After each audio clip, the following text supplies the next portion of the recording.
जय हिंद दोस्तों, मैं आप सभी को आइडियल स्टडी पॉइंट में स्वागत करता हूं। मैं आप सभी के बीच लेकर आ गया हूं क्लास 10th के लिए आपका हिंदी सब्जेक्ट का जो गोधुली बुक है, उसका मैं काव्य खंड का ये 7वां चैप्टर लेकर आ गया हूं। और इस चैप्टर में जितने भी ऑब्जेक्टिव या जितने भी सब्जेक्टिव है, इसी वीडियो में आपको मिलने वाला है। तो वीडियो को शुरू से अंत तक जरूर देखिएगा। तो चलिए स्टार्ट करते हैं। सबसे पहले हम इसका महत्वपूर्ण बिंदु देखेंगे। ठीक है, चैप्टर का नाम हो गया हिरोशिमा और इसके लेखक का नाम है सच्चिदानंद हीरानंद वात्स्यायन अगे। ठीक है, तो चलिए हम सबसे पहले इसका महत्वपूर्ण बिंदु देख लेते हैं। तो देखिए, अगे का जन्म यानी कि आपका सच्चिदानंद हीरानंद वात्स्यायन अगे, अगे को शॉर्टकट में सच्चिदानंद हीरानंद वात्स्यायन अगे को शॉर्टकट में अगे बोला गया है। ठीक है, तो अगे का पूरा नाम अगर कोई पूछता है तो सच्चिदानंद हीरानंद वात्स्यायन अगे बोलना है। ठीक है, और आगे बताना है अगे का जन्म कब हुआ था। तो 7 मार्च 1911 ईस्वी में हुआ है। कहाँ पे? तो कस्या के कुशीनगर उत्तर प्रदेश में हुआ था। अगला है कि मूल निवास स्थान, मतलब आपका आगे का मूल निवास स्थान कहाँ है? तो करतारपुर पंजाब में है। याद रखना है कहाँ पे है? तो करतारपुर पंजाब में याद रखना है इनका निवास स्थान है। आगे बोला जाएगा कि इनके माता का क्या नाम है? तो बेअंती देवी बताना है। इनके पिता का क्या नाम है? तो डॉक्टर हीरानंद शास्त्री बताना है। इनके पिता एक क्या थे? तो एक प्रख्यात पुरातत्ववेता थे। आगे है आगे की प्रारंभिक शिक्षा कहाँ पे हुआ था? तो लखनऊ से में हुआ था। आगे मैट्रिक कब किए थे? तो 1925 ईस्वी में। कहाँ पे किए थे? तो आपका पंजाब विश्वविद्यालय से किए थे। आगे देखिए, इन्होंने इंटर कब किया था? आगे इंटर कब किए थे? तो 1927 ईस्वी में मद्रास क्रिश्चियन विद्यालय से किया था। आगे है इन्होंने एम एसएससी एसएससी 1929 ईस्वी में फॉरेन कॉलेज लाहौर से किया था।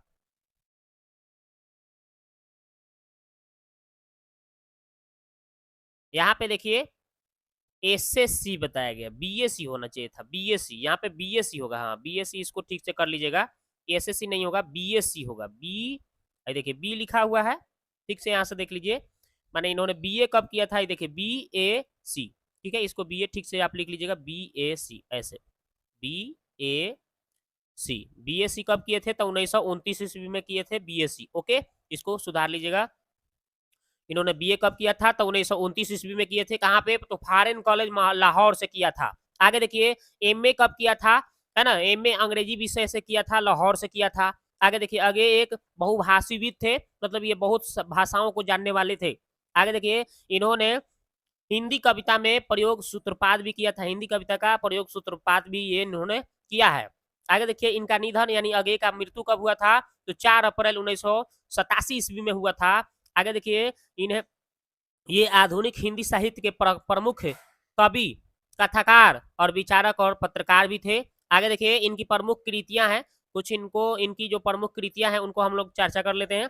जैसे काव्य में क्या क्या है ना, कविता में तो भग्नदूत है, चिंता है, इत्थलम है, हरी घास पर क्षण भर, है ना, बावड़ा, अहेरी, आंगन के पार द्वार, कितनी नामों पर कितनी बार, है ना, सादा नीरा, ये सब जो आपका इनका काव्य खंड है। अब कहानी संग्रह, कहानी कौन है? विपथगा, है ना, जयदोल, ये तेरे प्रतिरूप, छोड़ा हुआ रास्ता, है ना, ये लौटती पगडंडियां, ये सब इनकी कहानी है। आगे देखिए, उपन्यास, कुछ उपन्यास लिखे हैं जैसे शेखर, एक जीवनी, नदी के द्वीप, अपने अपने अजनबी आदि, ये सब इनकी उपन्यास था। यात्रा साहित्य है कुछ, अरे यायावर रहेगा यदि, एक बूंद सहसा उछली आदि, ये सब इनकी यात्रा साहित्य था। निबंध कुछ लिखे हैं, त्रिशंकु, आत्मने पद, अद्यतम, अद्यतन, भवंती, अंतरा, शाश्वती, ये सब इनका निबंध है। नाटक कुछ लिखे हैं, उत्तर प्रियदर्शी इनका नाटक है बहुत फेमस। आगे देखिए, संपादित ग्रंथ कुछ ग्रंथ लिखे हैं। तार सप्तक का दूसरा सप्तक, तीसरा सप्तक ये तार सप्तक में लिखे हैं। चौथा सप्तक ये सब, है ना, पुष्करणी, रूपाम्बरा, ये सब इनकी संपादित ग्रंथ है। आगे देखिए, ये जो कविता है ना, हिरोशिमा जो कविता है सादा नीरा से लिया गया है, सादा नीरा बुक से संकलित किया गया है। अब देखते हैं ऑब्जेक्टिव जो डायरेक्ट आपके एग्जाम में पूछे जाएंगे। तो देखिए, पहला है कि नदी के द्वीप किस कविता के रचना है? तो किस कवि की रचना है? तो कवि का नाम था सच्चिदानंद हीरानंद वात्स्यायन अगे। अगला, उगते हुए सूरज का देश किसे कहा जाता है? तो जापान को। हिरोशिमा किस देश में है? तो जापान में। द्वितीय विश्व युद्ध में परमाणु बम कहाँ गिराया था? तो जापान में।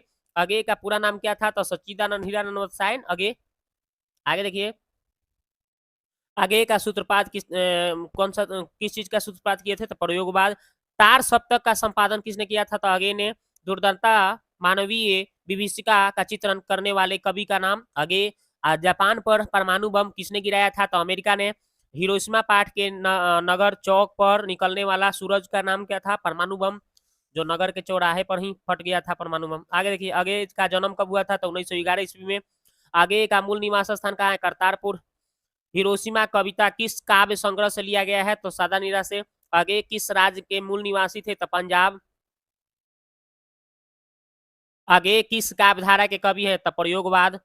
आगे देखिए, मानव का रचा हुआ सूरज मानव को ही भाप बनाकर सो गया, यह पंक्ति किस कविता से लिया गया है? तो हिरोशिमा कविता से। आगे है, हिरोशिमा शीर्षक कविता में जली हुई छाया किसकी सदा साक्षी है? तो मानव की। उत्तर प्रियदर्शी किसकी रचना है? तो आगे की। आधुनिक साहित्य के एक प्रमुख प्रतिभा थे कौन थे? तो सच्चिदानंद हीरानंद रसायन। आगे आगे का जन्म कहाँ हुआ था? तो कुशीनगर। कहाँ पे? कुशीनगर, उत्तर प्रदेश। आगे का सामने संपादन किया था? तो रूपाम्बरा पुष्करणी तार सप्तक। आगे का पिता का नाम क्या था? तो डॉक्टर हीरानंद शास्त्री। आगे का माता का नाम क्या था? दमयंती देवी। हिरोशिमा के वर्णन सूरज कहाँ से मिलता है? हिरोशिमा का वर्णित सूरज कहाँ से मिलता है? तो फटी हुई मिट्टी से मिलता है ना, निकलता है कहाँ से निकलती है? तो फटी हुई मिट्टी से। कभी आगे का माना हुआ सूरज से सूरज कहाँ से निकलता है? तो कभी आगे का जो माना हुआ सूरज जो था, सूरज के रूप में जिसको माने थे, वो कहाँ निकला था? तो ये नगर के बीचों बीच से निकला था।